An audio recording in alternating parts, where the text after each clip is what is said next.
Thanks a lot for being here. Dr. Fairfax started her work in Colorado, then has moved out to California. The first piece I saw that she did was a short animated piece on beavers and wildfires, and it got down to where it was something a 7th grade, 8th grade student could understand very quickly. So she definitely had captured the information ability of adults, and it was an excellent piece. And it got very short. It talked very quickly about how to do it, and it brought it to the surface. And her work has continued since then. So, Dr. Fairfax, thank you. Let's go move forward. Perfect, thank you. And so if you haven't seen that video, if you just Google Beaver stop motion, you will definitely find it, I promise. And it's only 45 seconds, so it shouldn't take up too much of your day. But anyways, today, what I'm going to be talking to you about is my most recent research, which is on megafires. And the title of my talk is Megafires Be Damned. Can beaver-created fire refugia persist through extreme fire events? So kind of like a high drama talk, but before I dive all the way into megafires, I do want to take a little step back and talk more about beavers and fire in general to put it into some context. So we already know that beavers are nature's engineers, right? We've heard that a lot, but now there are firefighters too.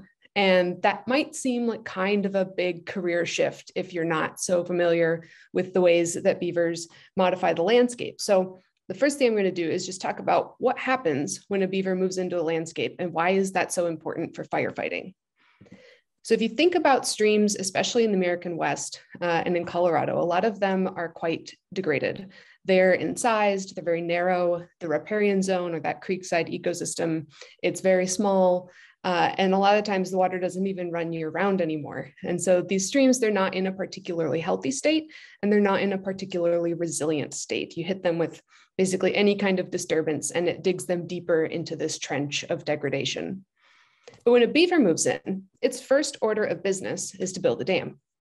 And that dam, it will start to slow the water down and start making a pond, which does broaden the riparian zone, stores a little bit more water in the soil and in the surface water system. It's not done there. Beavers don't just stop. They don't build the dam and then be like, good, I'm done for the day. I'm going to just take it easy. There's a reason that we've probably heard of them called busy beavers. They keep working. So they'll take that dam that they built and they'll make it bigger. They'll expand it. They change it over time. They change how long it is. They change how tall it is. They change how much they're adding to it, or maybe they're letting it sort of decay a little bit to let some water through. There's so many changes. And as they're doing that, they continue to affect the riparian zone around them. They continue to broaden it and pump more water from the surface water system into these surrounding soils where it's relatively protected from things like evaporation. So once the beavers have a nice sized pond, maybe, it's starting to get a little bit far for them to go find new trees to chew down because they do like to use the trees for building. And so if you've ever seen a beaver on land, and we briefly saw it in Dr. Wheaton's video in that last presentation, they're very awkward on land. Like they're not good terrestrial mammals. They're easy pickings for predators.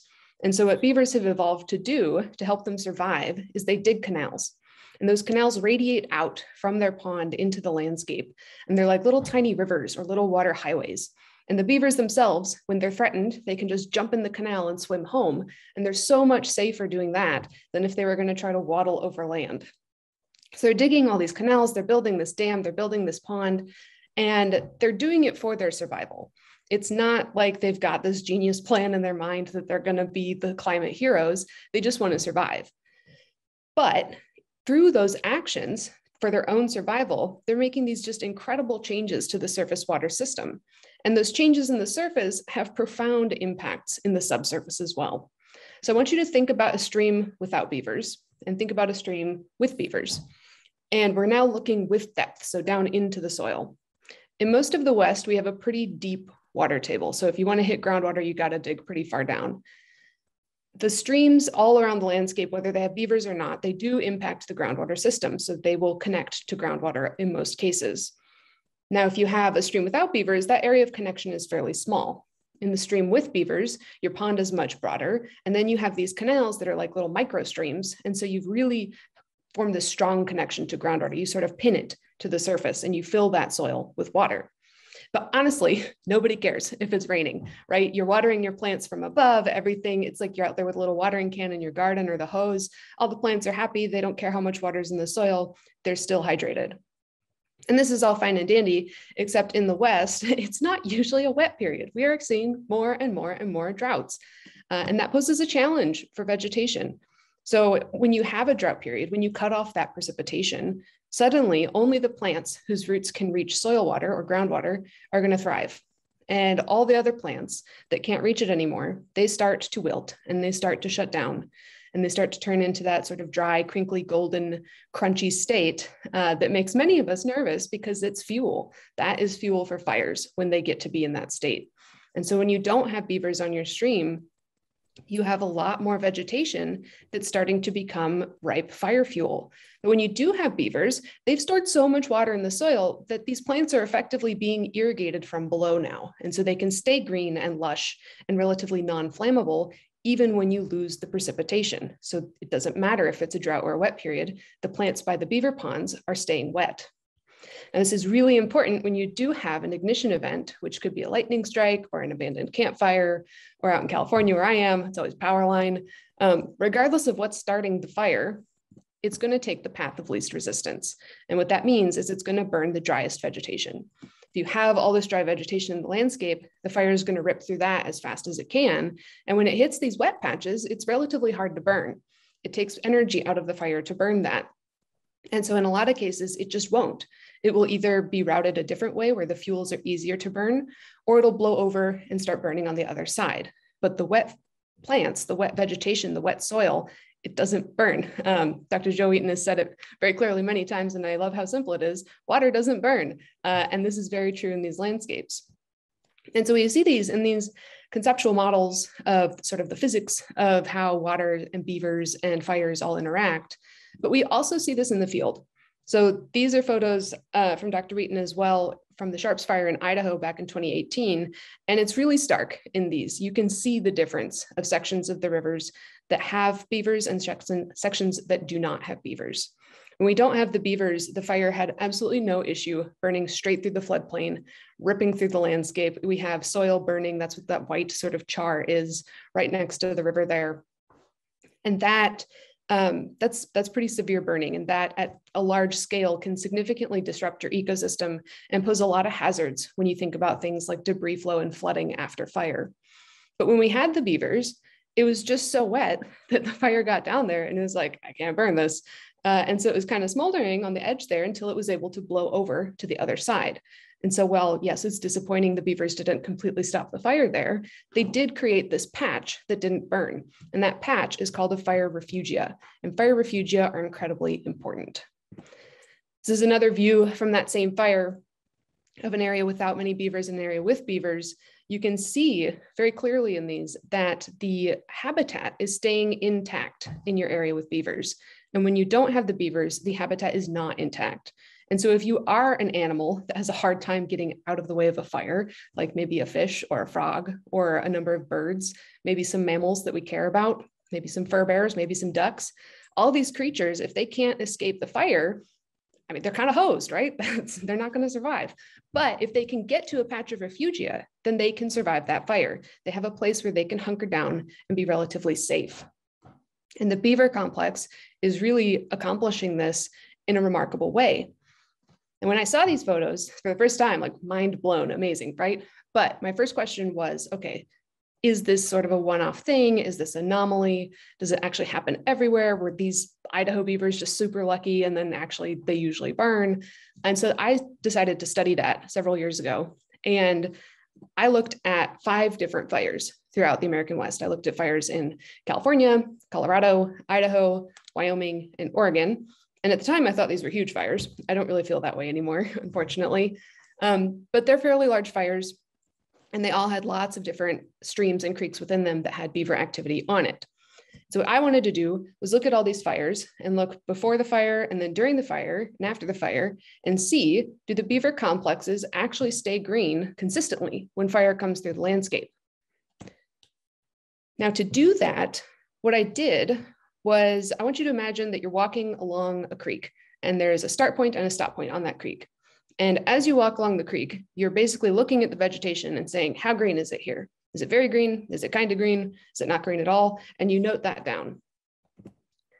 And you stay as close to that river as possible. And you're very careful, like how many plants are here? Is it just really sparse vegetation? Is it dense vegetation? Is the vegetation in a really healthy state or not? That's essentially what I was doing, except instead of actually walking along these rivers, I used remote sensing and satellite images to extract what are called like pixels along these river corridors. And this was really a great tool to use in these situations because I'm not going to go walk into an active wildfire. That's so dangerous.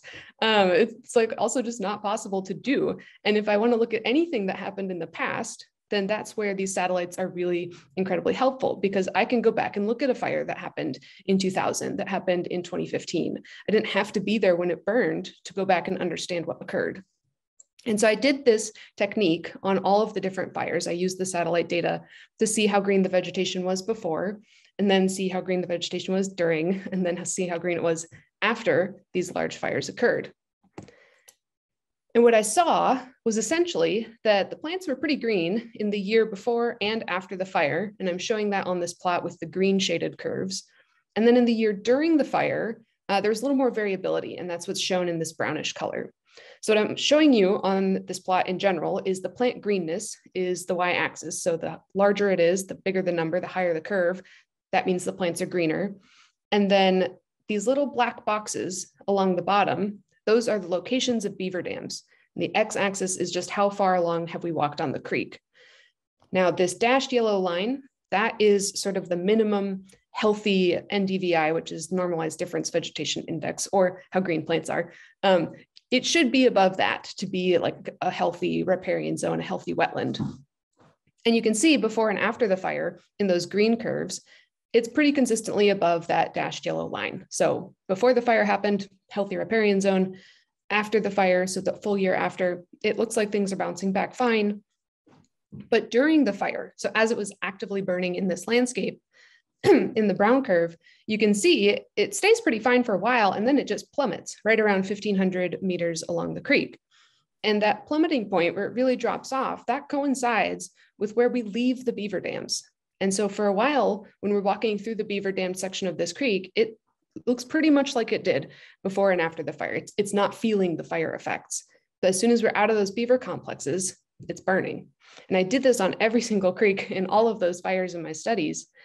And to make it a little easier to visualize, what I'm showing you now is the relative effect that the fire had on vegetation. And the larger it is here, the more that that area burned. And the black boxes, again, that's where the beaver dams are. And you can see really clearly on this, the beaver dams are suppressing the fire effect in the ecosystem. They are not letting it burn that much. But as soon as we get out of that complex, it ramps up and we see a lot more burning and a lot more intense burning in the riparian zone. And I saw this again on all the creeks and in all those fires I looked at. I published a paper on this this past year called Smokey the Beaver, where I found that in fact, beavers do create refugia consistently, and repeatedly, and reliably. This is a phenomenon that we can sort of count on. And over all of the areas combined, the average sort of number to take home is that the areas that did not have beavers burned 3 times more intensely than the areas that did have beavers. So the beavers are doing significant fire suppression work within their complexes. So that's great, right? Problem solved. I'll take questions now. No, it's not the end of the story, because remember, this talk is about megafires. And so while I did think these were really big fires and really intense fires when I started this study, the last 2 years especially have opened my eyes to the sort of the modern fire, which is a megafire, and it's enormous and it's a whole different beast. And so I wanted to know then, okay, beavers can make it through normal fires. Are they going to make it through megafires? So what exactly makes a megafire different?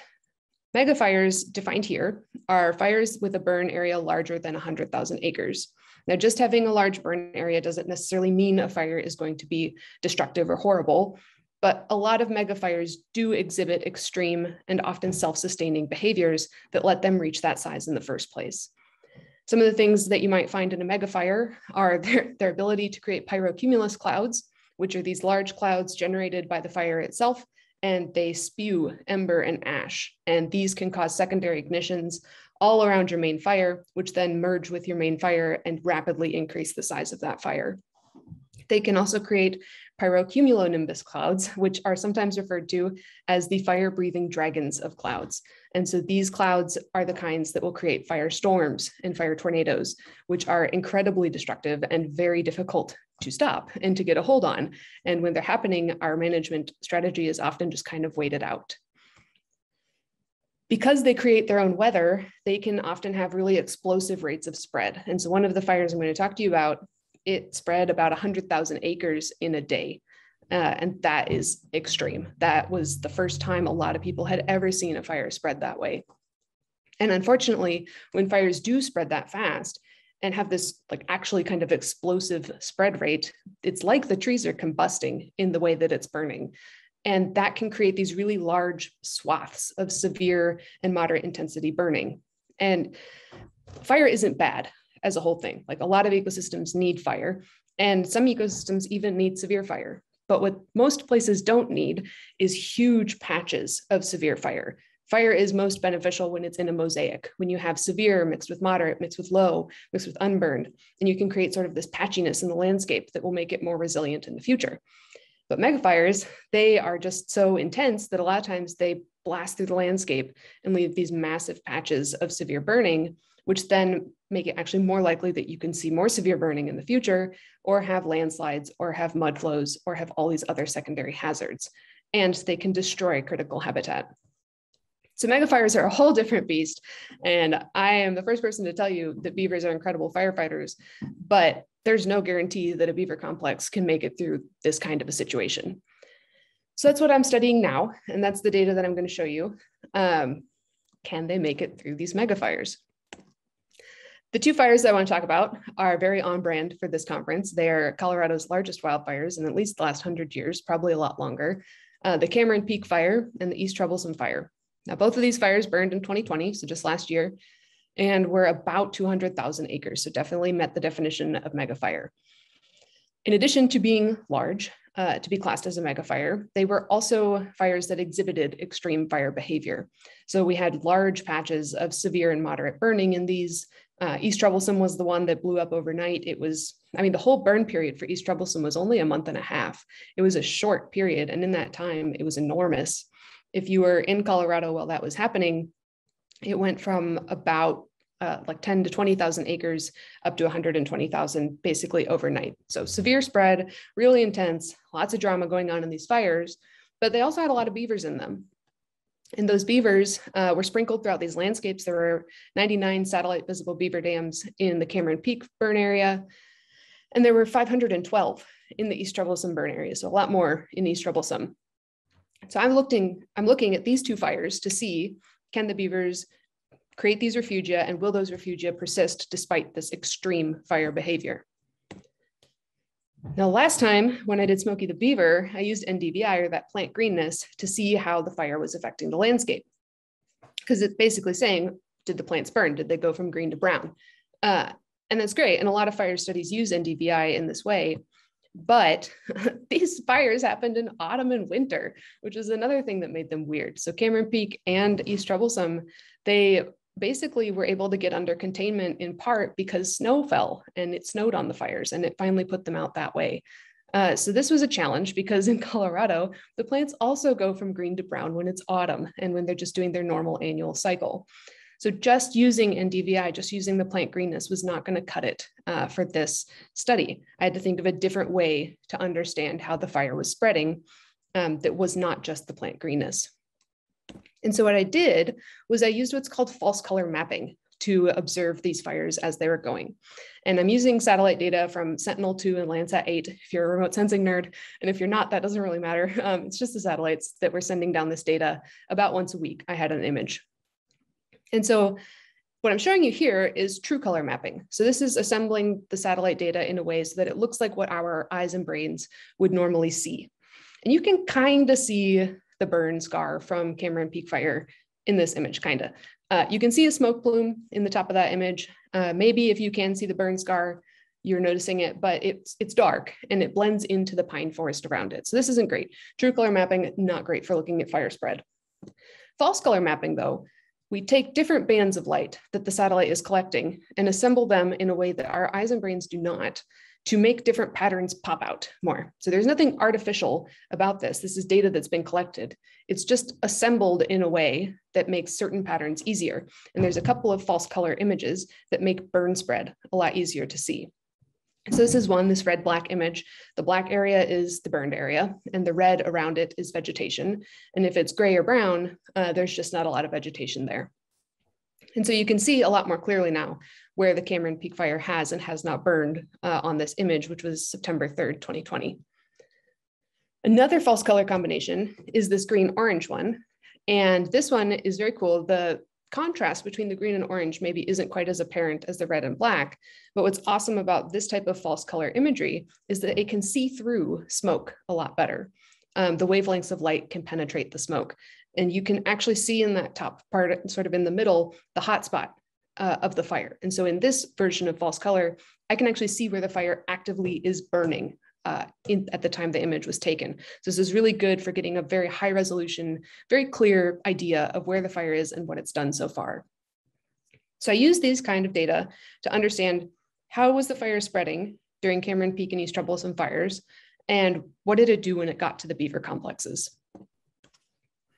So on the left here, this is an example of a section of creek from East Troublesome, and outlined in white, those little bitty squiggles, that's the beaver dams that me and my team of researchers have gone through and mapped out and identified using aerial and satellite images.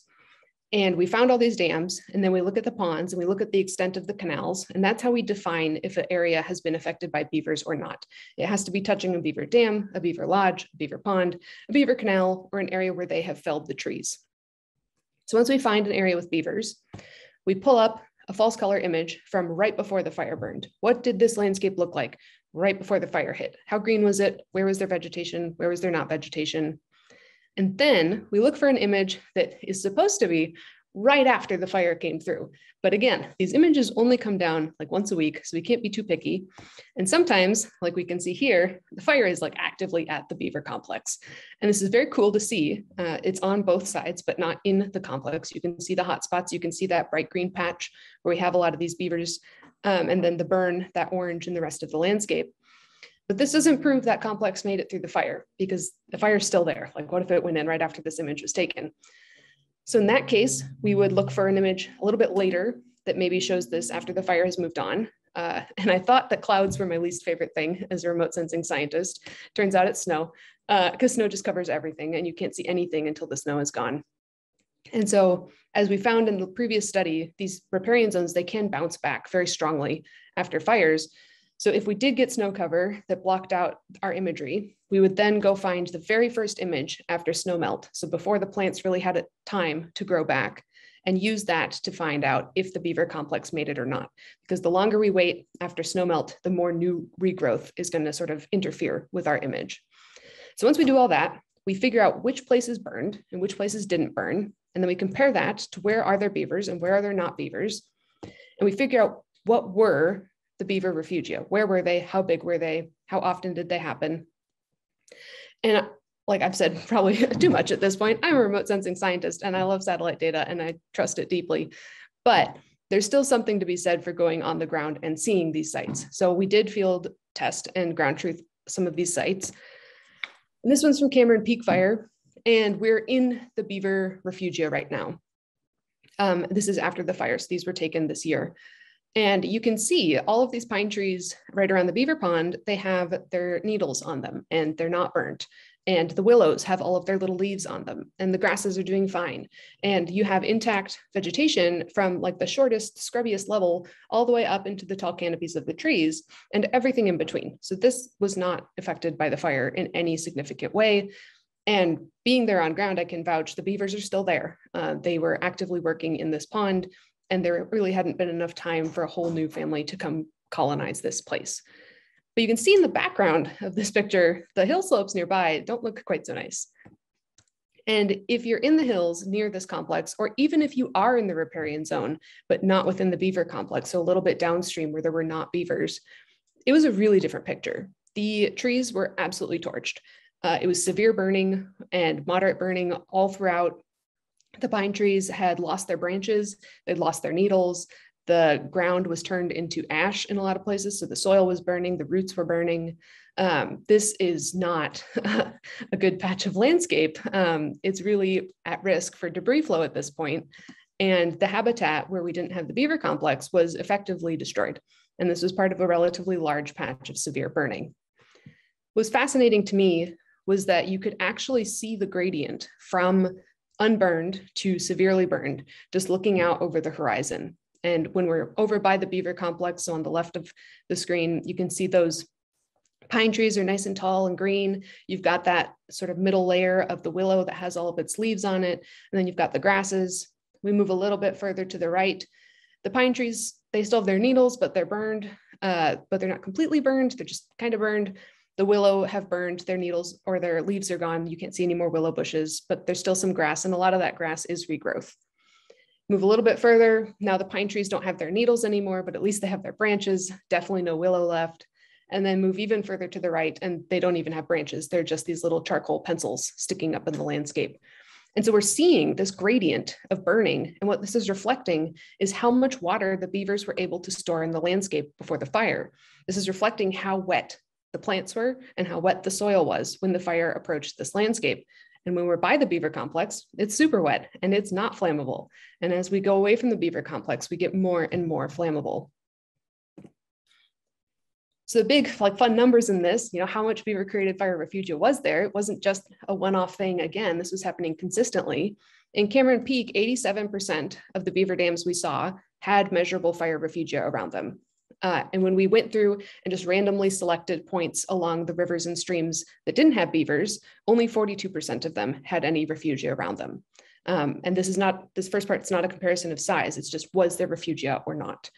So if you're by a beaver dam, you're about twice as likely to have refugia as you are when you're away from a beaver dam. All in all, in Cameron Peak, the beavers were supporting about 270 acres of refugia, which is created at a rate then of about 2.7 acres per beaver dam. These were occurring in clumps. So it's like these big pockets of green, like we saw in those pictures from the Idaho fires. And these clumps didn't really seem like they were changing how the fire was spreading, which it makes sense. They're not particularly large, they're not particularly connected, but they're still important because remember, if you are a plant or an animal or a person that cannot escape that fire, having a patch that's not going to burn is probably your best chance for safety. Now in East Troublesome, which was by a megafire standard, like more intense, it was the one that exploded overnight. All of the beaver dams we saw had refugia around them. It was really, really widespread. But only 56% of those randomly selected sections of creeks and rivers that didn't have beavers had any refugia around them. So again, the beavers are much more reliably creating refugia than even other fluvial systems or river systems in this landscape.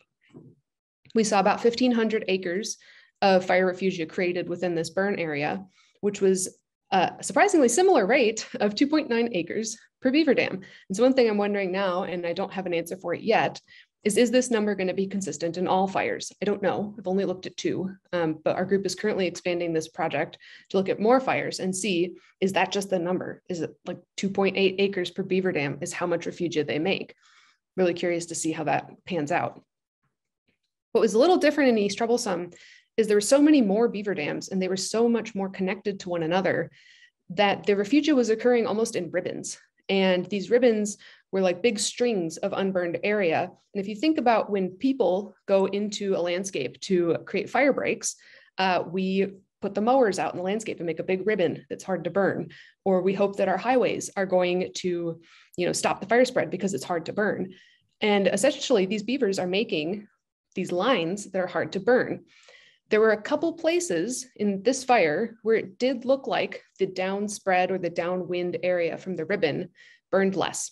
And we don't know for sure if that's because it was being sort of sheltered by the beaver pond or if it was some other factor, the shape of the landscape or the shift in the winds or anything like that. We're looking into it more.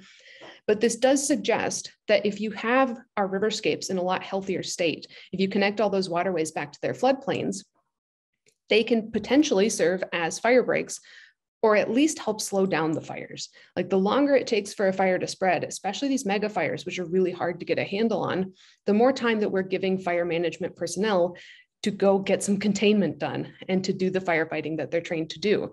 And so really the beavers are our allies in fire management. They're not doing it all for us, but they're definitely helping us out in a pretty big way. So I got to repeat, like, this is not an anomaly and it's not just luck. We've seen this over and over and over again.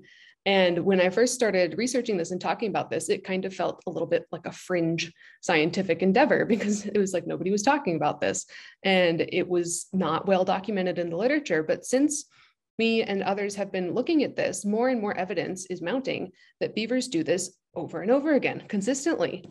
We saw it back in California in 2000, and it was clearly photographed. The stream without beavers on the right, charcoal, ash, burnt, went straight through the river bottom. Stream with beavers on the left, you can literally see where the fire approached it and fizzled itself out in the riparian zone.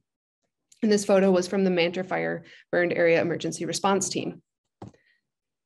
This fire up in Canada in 2016 was 1.5 million acres. And again, on the left, you can see the fire front moving into this beaver complex. As it gets in, it fizzles itself out. We go from severe to moderate to low to unburned once we get into the complex. And this photo was from Jinli Kai up with Canada Wildfire. This photo from Dr. Wheaton in Idaho, super famous at this point. You got that beautiful oasis in an absolute landscape of charcoal. In the foreground, we have the beavers creating their patch of greenery. And in the background, you can see the fire had absolutely no issue burning through the river when it was not in a restored state. There were not beavers building their complexes. I just talked to you about how we saw it in Colorado this past year in some pretty extreme mega fires. And then just the other day, Charlie Erdman from Trout Unlimited and Dr. Wheaton posted this, and it's from the Bootleg Fire. So this year, another example of beaver complexes making it through these extreme, intense, highly destructive wildfires. So this is happening over and over and over again. And there's so much more research to be done, but the results that we have so far are definitely promising. And so just to sum up, this is the slide to like screenshot if you take notes on presentations. Your take-home messages from this talk. The previous research we've done had already showed that in pretty normal wildfires, the beaver complexes were going to be burning about 3 times less intensely than the sections that didn't have any beavers. The current research we're doing is showing that even in megafires, the beaver complexes are creating durable fire refugia, and we're getting about 2.8 acres of refugia per beaver dam. And again, that's only from 2 fires, those numbers, but we're hoping to expand this out and look at more fires to get a better range of how many acres you can expect per dam to be created. The beaver-created fire refugia were much more common than just other sort of natural fire refugia along rivers. So the beavers are clearly doing something unique to these landscapes to make them so resistant and resilient to fire. These refugia patches, we've got a few examples of animals hunkering down in them. We've seen a black bear hanging out in a beaver complex during a fire. We've seen some smaller mammals. We've seen some fish, but there's so much more research needed on exactly who and what can utilize these fire refugia during fire. Is it a place where you could drop the hot shots when you're doing firefighting, like with people? Maybe. Are these places where you can scoop water with those helicopters that have the big buckets on it? We've seen it before as a firefighting technique. So maybe having these ponds as somewhat of a distributed reservoir is a sort of unstudied value. We need a lot more research on that side of things. And then we also need some more research on how and when and why would some sort of types of beaver refugia actively slow or stop fire while others just stay these sort of pockets of greenery in the landscape. So lots more to do, but what we have done is very promising and I think speaks the value of beavers in the changing climate that we're in today. So quick shout out to my whole research team. Science doesn't happen in a vacuum and it's definitely not an individual effort. I've had many students and collaborators help me out with this research, especially finding and mapping all these beaver dams is a lot of work. So thanks to them. And I'm always happy to take questions. If I don't get to your question today, you can email me or find me on Twitter where I tweet constantly about beavers. And if you want to visit one of our field sites in Colorado, you can scan this QR code or follow that link and you'll see it in 360 on your phone or on your computer. So with that, I'm happy to take your questions. Doctor, thanks very much. Doctor, thanks very much. That was outstanding. Questions?